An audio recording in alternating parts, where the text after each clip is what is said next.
Hello, good morning. And holy man, can you believe it's snowing again? This is incredible. I don't, oh man. We've got a lot of snow. Nobody's sad about it as far as moisture for next year goes. Oh, but most of us are kind of getting tired of plowing snow, which is actually where I'm off to. So I did manage to shove everything in the shop here last night. Got my backhoe in there, got my telehandler in there, the 4440's in there, that roller mill that I bought, that 24-inch roller mill, that's in there. I was gonna just kind of go over that. I think it needs a cross for the universal joint, and it needs the auger put on it, and then I should build a little bit of a cover for it. So that's in there. What else?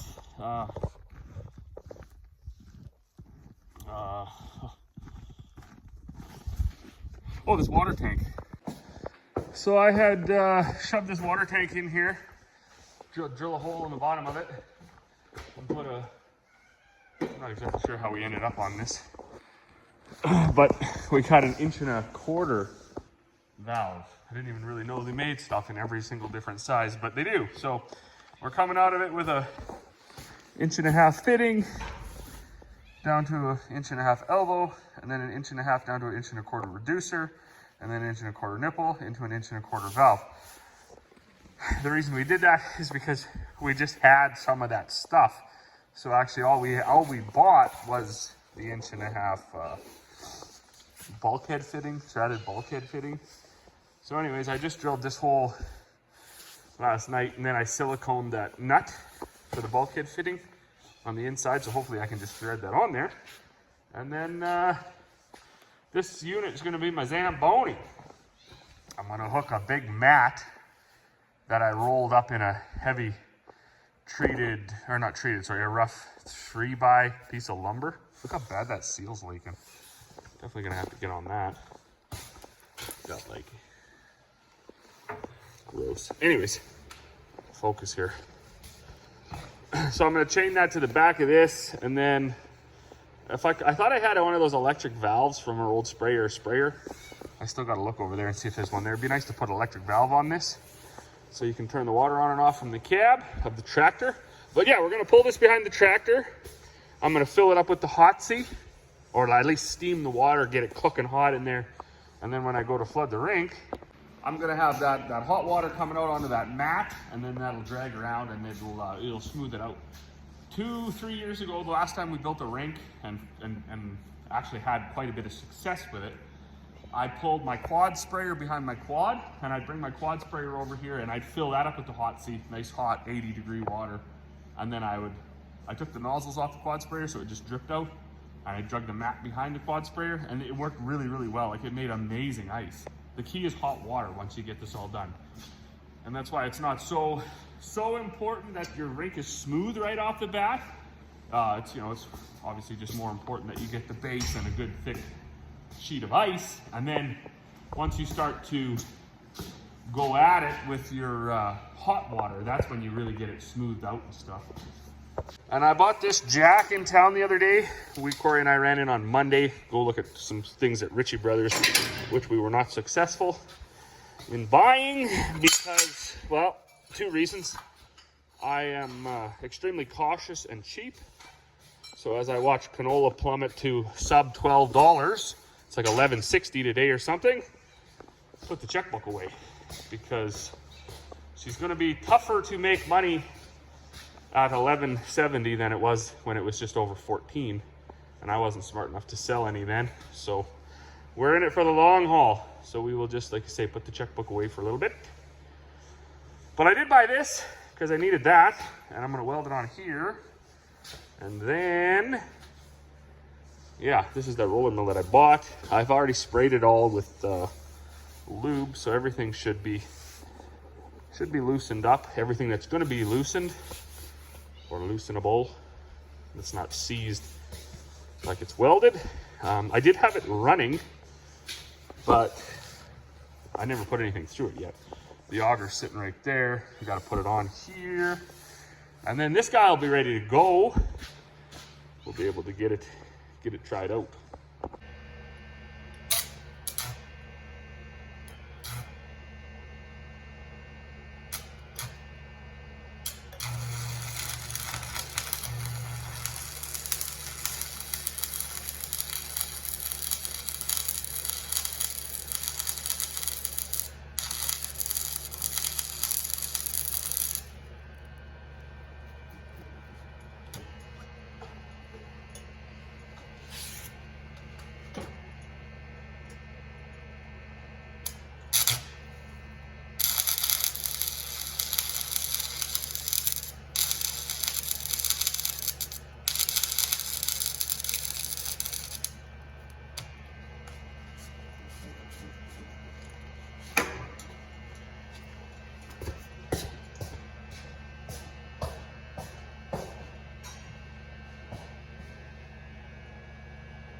Okay, well, there will be nothing to be learned or gained by looking at the quality of that weld.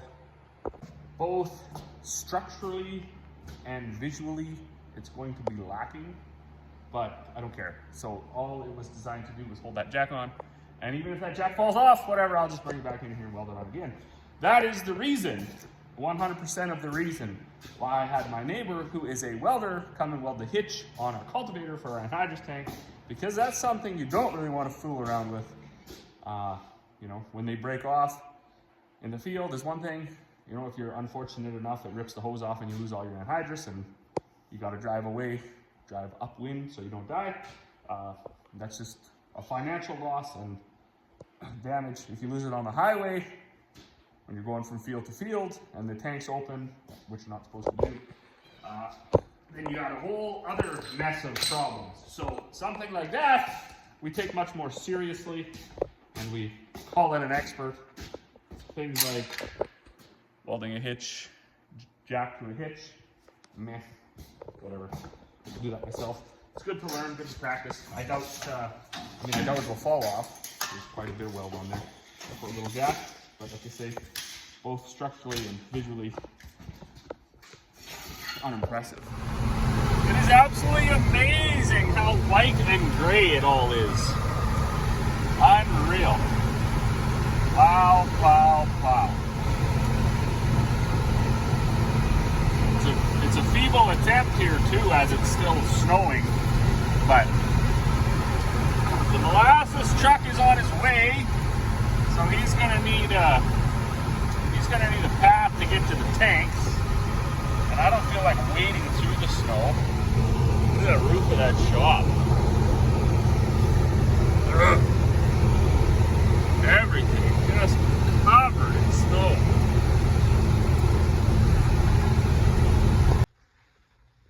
Well, good morning. I can't even begin to describe how absolutely over this I am. Look, the tree looks like it's from the Grinch, from the land of the Who's. It's flipped right over, just loaded with snow. Look at the swings. That's just overnight. I bet you, I don't know, I guess a guy could check on the internet, but we're probably crowding the 4-foot mark for snow now. Like, look at that tree. I get tape measure later. Look at the fuel tank. Look at that. Like, unreal. I'm gonna shovel off the deck, and then my buddy Rod, I can hear his truck running over there. I think he actually got in. I don't know what time he got here last night, but he just crashed in the trailer. So he's got some sheet molasses we gotta unload. And then it's still currently snowing. I know you can't see it. It's a fine snow, but it's supposed to snow all day, snowfall warning. So shovel off the deck, we'll go unload that sheet molasses. He can get on his way. He's got a long drive now on these crappy roads. And I don't know, maybe me and Buddy will work in the shop, I guess. Well, the snow has finally quit. And I don't know what the tally's gonna be. But we got a lot. So much in fact that we decided to hook the old backhoe up and do a little push of the deck.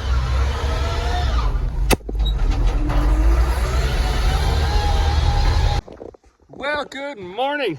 December 3rd, and it's what is it? +3, +4 degrees. Snow has just been piling off of stuff, like every roof. It's too bad for this this shed. This is a UFA building, a really like an old one, I suppose, probably 30 years old. But they didn't get the roof steep enough, so the snow don't slide off of it.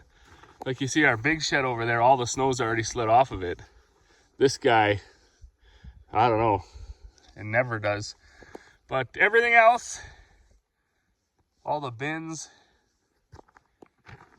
everything else, the snow's coming off. And the snow is heavy now, so if you didn't plow the snow in the last few days and you don't have a big tractor with chains, you ain't plowing it now, because it's just gonna fetch up on your blade.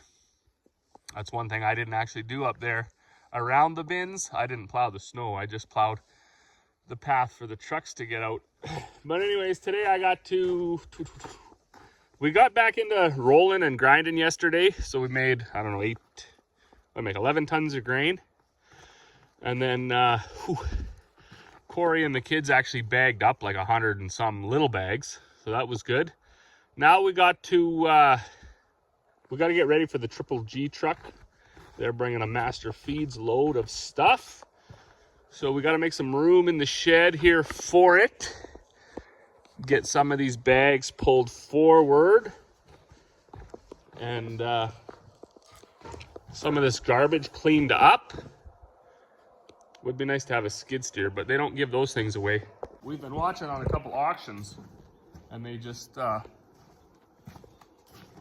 oh man, sky's the limit on what those things go for. We tried to do our homework and figure out what these things are worth or what's a good deal, and it just always like sells for way more than you plan for. So I guess we're still skid steerless. And of course that wouldn't be the total answer because this shed isn't big enough for that either, but what we got to do right now is use this backhoe to move everything around, and that's not it's just not handy. But anyways, we will get it. I think what I'm going to do, actually first I got a whole bunch of tags that I haven't put in bags yet in my pocket, so I'm going to go around and I'm going to find all the bags that are already made and put tags in them so I don't get them mixed up, and then we'll start moving things.